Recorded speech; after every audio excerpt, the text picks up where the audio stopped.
First of all, if you see this woman and you don't like her, the problem is you. Something crazy happens to you every 2 years. Yes, something crazy has happened, but only by the grace of God, I'm continually carried through these things. 2018, three things one weekend: divorce, mama moves away, and I took on a brand new job. Then 2022, I had this amazing job. 2020 came and COVID hit, and Sprint and T-Mobile merged. So I took a severance package, and I'd been with Sprint for 16 years at that time. And I just decided I'm never going back to corporate America.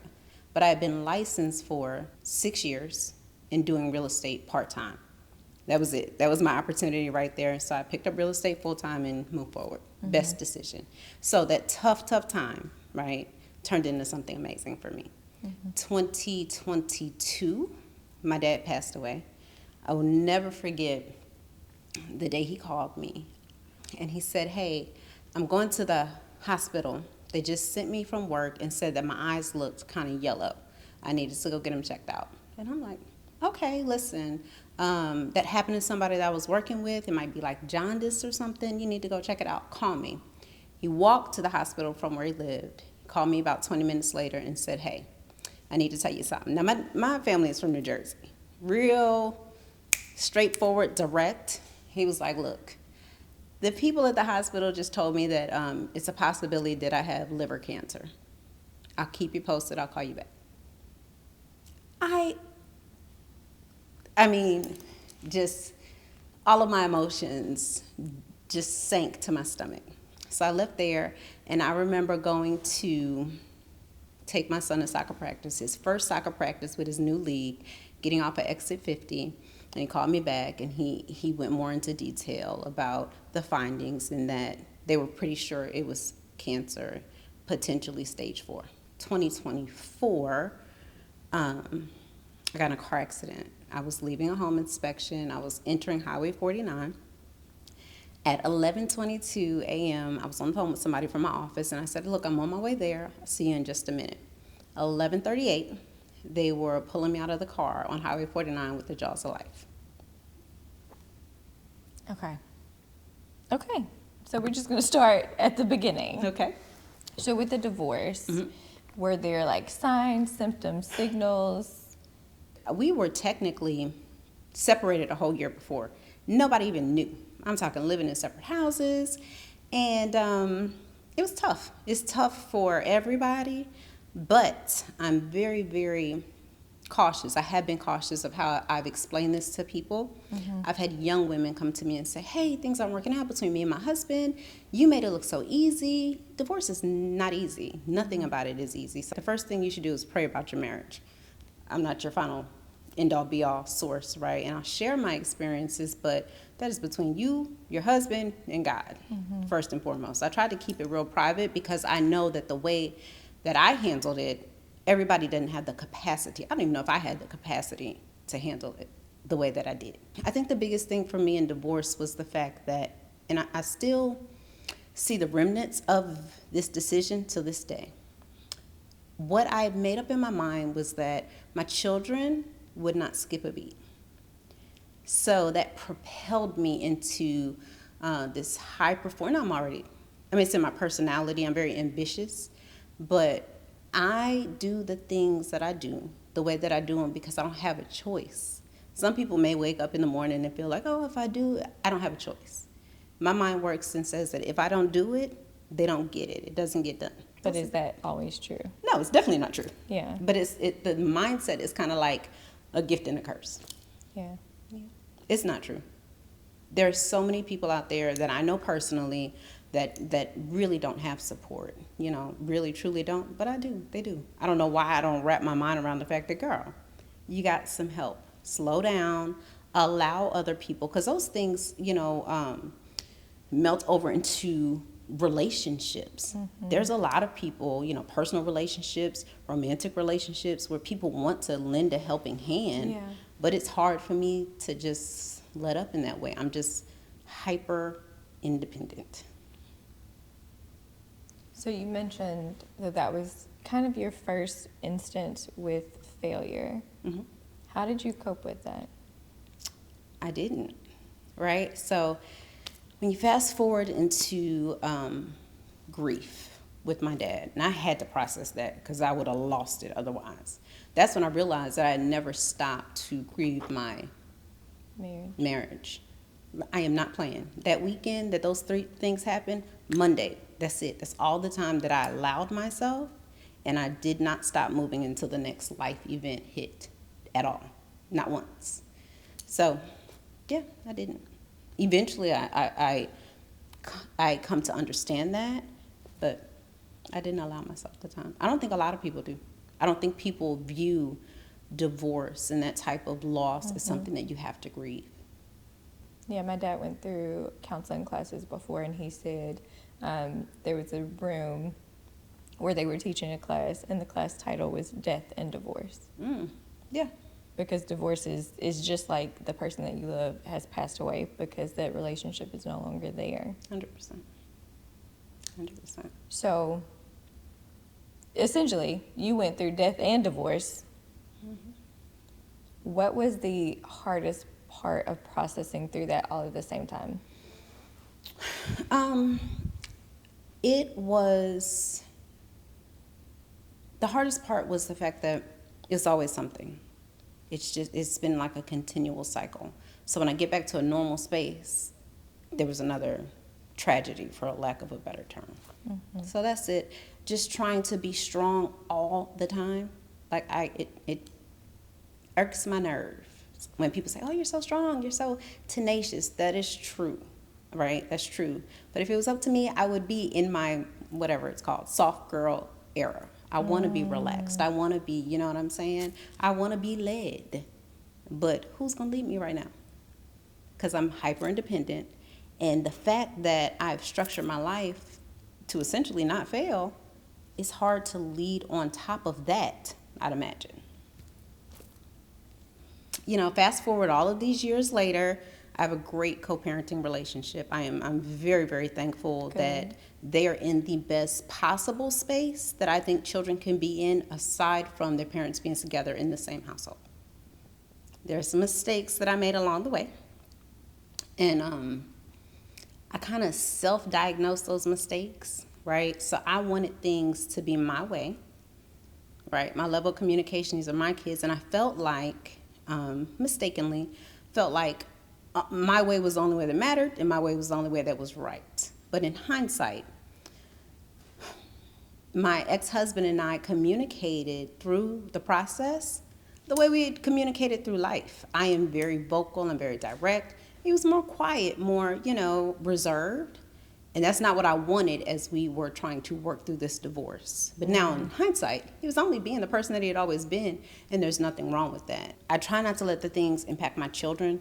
They definitely impact me and my mental health. And, looking further down the line, if I would let myself kind of lighten up a little bit, maybe I wouldn't have had that accident, things like that. But it all goes back to my commitment to do every single thing that I can do for my children.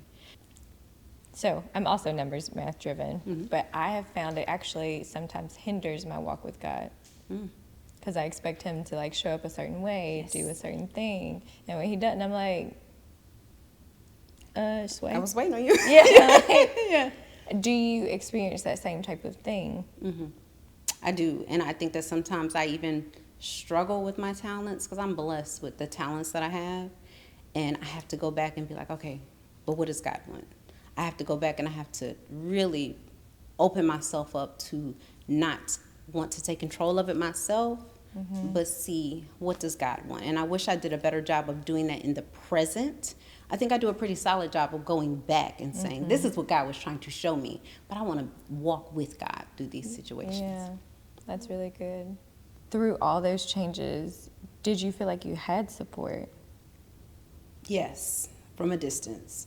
And even my mama will say, we've had this discussion, that again was nothing but God. Because listen, my mama, Mama Bear. I love her. Right? So, and I'm the same way. So, had she been here physically, I think it would have actually been more complicated than what it needed to be.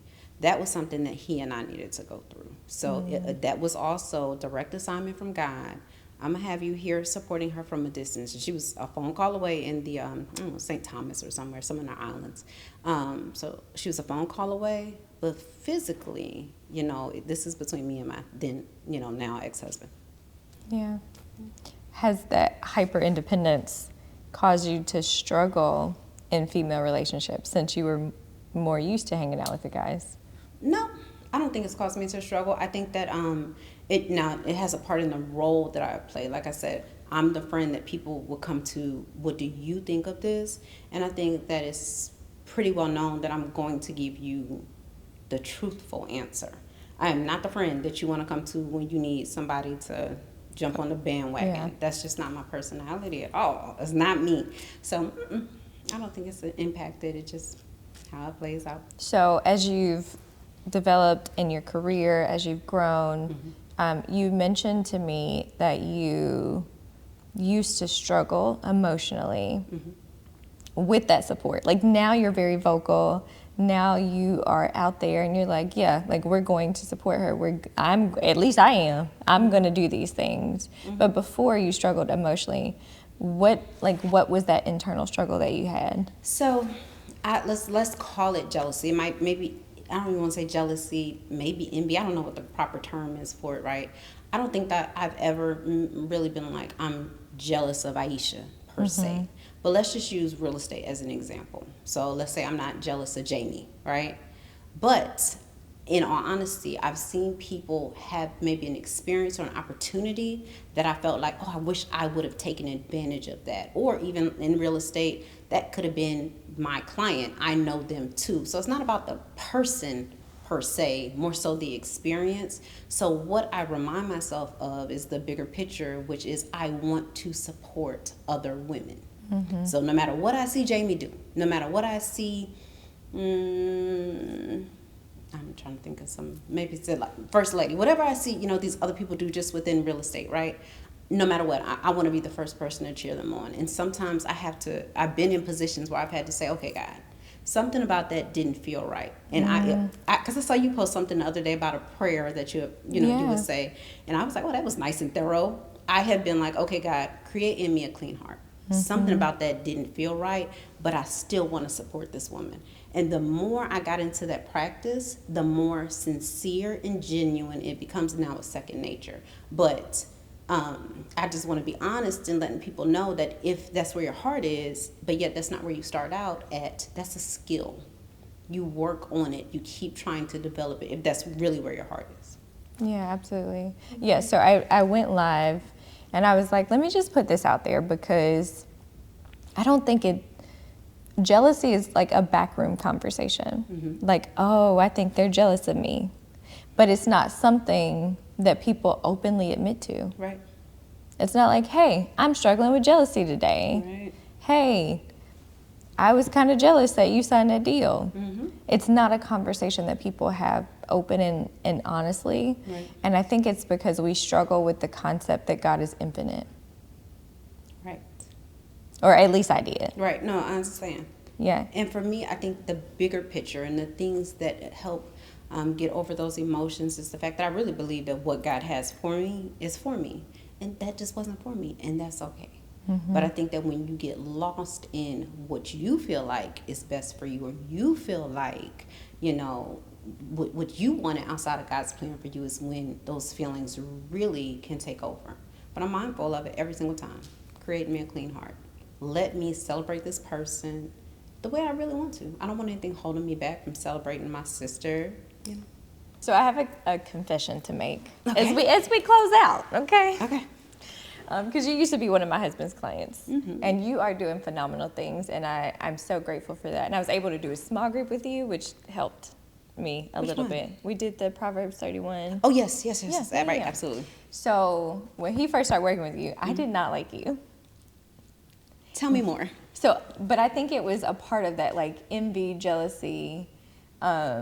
He was, like, working with you all hours of the day, and I was at home with a new baby by myself, or, like, pregnant by myself. Yes. Right? And I'd say, like, dang, babe, like, I can't have none of your time. And he was like, well, Nakia out here working, and she doing this. I'm like, first of all. And so when I would say something to him, I think it was his defensiveness that made me be like, well, hold on. Yeah, because I'm like, wait a minute, you didn't like me or you didn't like him? Both. Tell me more. No, but as I've gotten to know you, I can appreciate, because you really are a woman's woman. And I'm like, man, like she's just a goal getter. And I think you intimidated me because I wasn't going as hard as I wanted to be going at that time. Because I was complacent, baby. I was at the house, I was sick, I was pregnant, and then when I had the baby, I was woe out. Right. I understand. But he was so motivated by you to work that much harder. I'm like, well, dang, she out here motivating my man, and she doing this and this and that. And so I said that, first of all, to get off my chest, and I apologize if it comes across wrong. I But appreciate that.